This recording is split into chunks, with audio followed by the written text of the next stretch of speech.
Hi, my name is Mark and I'll be the next reporter for the emergence of Bangsamoro secessionism. So what events triggered in Bangsamoro secessionism?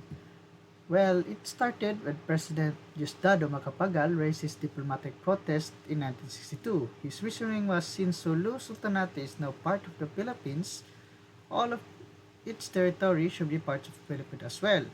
Since then, North Borneo was a part of Sulu Sultanate also, it should be the part of the Philippines.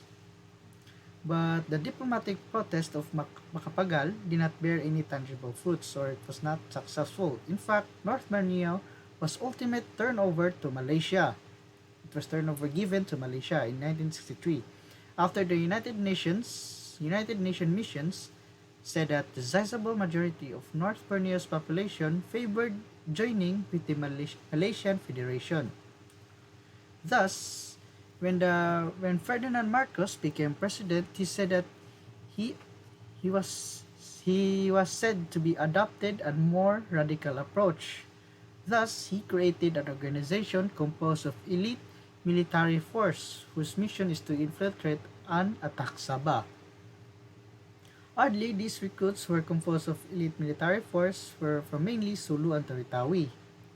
These recruits would eventually stage a mutiny when they learned that their ultimate objective was to attack Sabah. The entire operation was known as Oplan Merdeka. This was supposed to be a top secret mission whose ultimate objective was to liberate North Borneo or Sabah. It certainly involved a high-risk security and diplomatic risk, thus it needed to stay secret.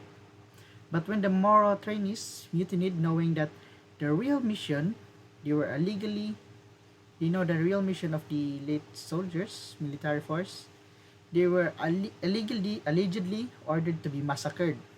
68 Moros recruits were instantly killed. The lone survivor of the massacre, Jibin Arola, was instrumental for exposing the incident.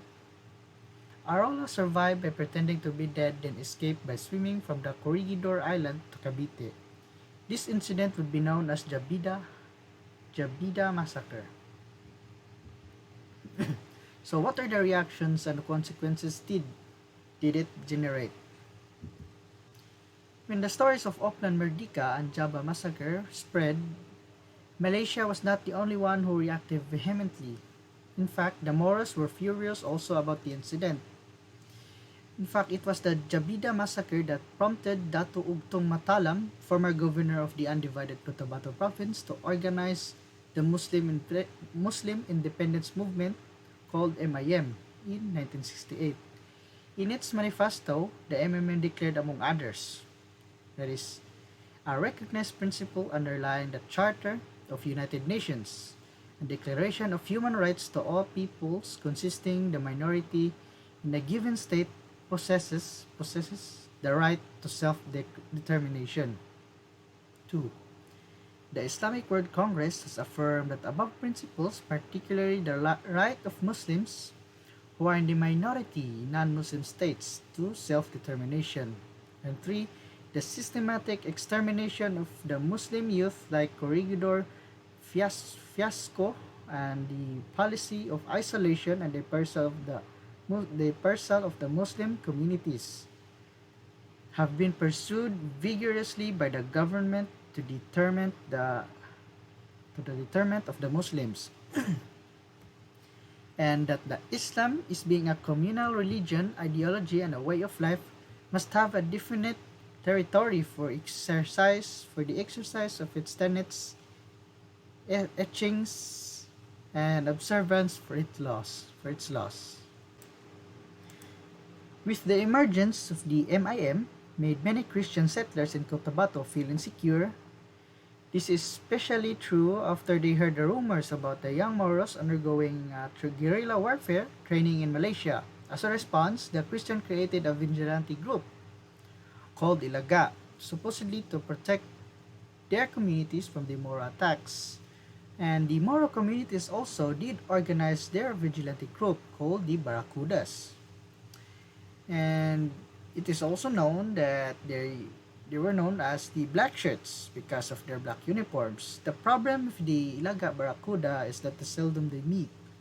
Often, the members of the Ilaga raided civilian Moro communities while the Barracuda attacked the Christian communities. Then, the Ilaga Barracuda depredations was so intense that one of the serious consequences that entrenchment and affirmation of the bad Moro and ugly Christians image in each other's minds, so it imparted more hatred against each other's races. Furthermore, Marcos even used the Ilaga Barracuda atrocities as an additional justification for the declaring of martial law. Hence, the Presidential Decree 1081 mentioned earlier in the last reports. After several years, the MIM, or the Muslim Independence Movement, would wane away. Eventually, it would give away to a bigger organized group spearheaded by a young Moro students, professionals. Although it was organized since 1969, well, a new group was created. It is called the Moro National Liberation Front, and it started to make its presence felt in the public in 1973, when it started claiming the credit for the series of the fighting in Mindanao and Sulu. So it changed names. They changed names to MNLF. And then President Marcos declared martial law and tried to suppress the Bangsamoro aspiration for the right to self-determination.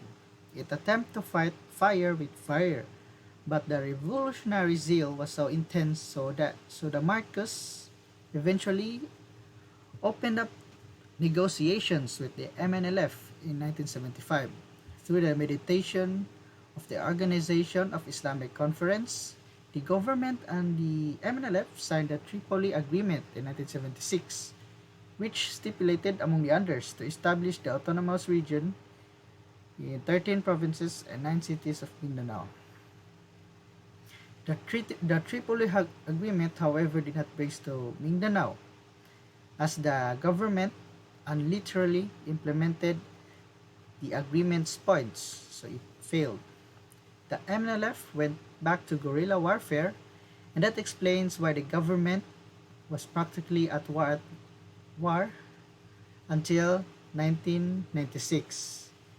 And then when Ramos administration succeeded in securing peace deals with and when Ramos administration succeeded in securing peace with the MNLF, they discovered that the war between the government and the MNLF from 1970s to 1960s was said to have caused a high human and economic toll, an estimated of 100,000 to 120,000 people were killed as a result of violence.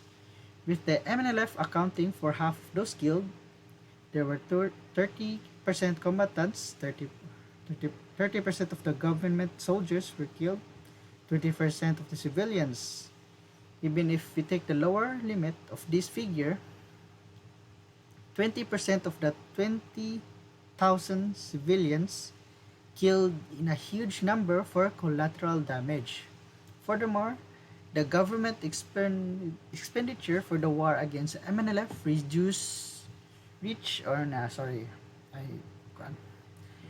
for the war against the MNLF reached 73 billion in a combat expense alone. This means that if you include the regular maintenance and the budget of the armed forces for the salaries, pensions, allowances, and so on, it will go further.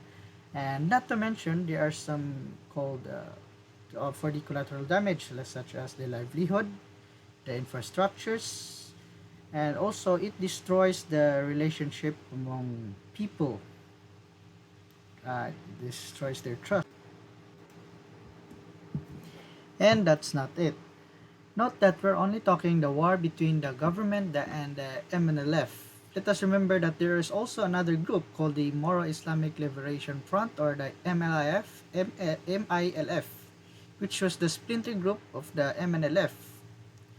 The MILF broke away when its mother organization after the latter accepted the autonomy of, this was happening in the Tripoli Agreement, by the way, autonomy of the Marcos administration.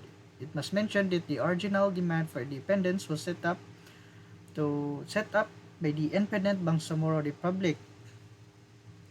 But after the government convinced the MLF leadership, especially its chairperson, Ms. Wari, to drop their demands for independence, Hasim Salamat, MNLF chairperson, disagreed.